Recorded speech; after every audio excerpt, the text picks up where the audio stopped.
Welcome to the lesson on burns and electrical injuries. In this video, we will discuss how to treat small and large burns. Burns can occur from direct contact with any heat source, electricity, or certain chemicals. Burns can vary from minor, superficial burns to very deep burns that damage muscles, tendons, nerves, and even bones. High voltage electrical injuries can produce devastating injuries and can be fatal. Any electrical injury requires an evaluation in the emergency department. To treat small burns, first ensure that the source of the burn has been dealt with and the scene is safe.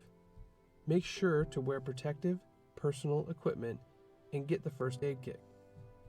Rinse the burn in cool or cold water. Apply antibiotic or burn cream if no allergies exist.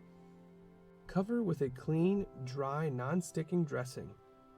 Lastly, have the individual follow up with a healthcare provider. Do not apply ice to a burn. It will result in a cold injury on top of a burn and cause further tissue damage. Call 911 if there's a large burn, if there are burns on face, hands, or genitals, if individual is having difficulty breathing, if there's a fire, or if there's possibility of carbon monoxide exposure. The stop, drop, and roll technique is the best way to put out a fire. Also, you can smother the individual with a wet blanket to extinguish flames. Remove the blanket after the fire is out. To treat large burns, first ensure that the scene is safe, then call 911. Put on personal protective equipment and get the first aid kit. Remove the individual's clothing and jewelry, if possible, while you wait for advanced care.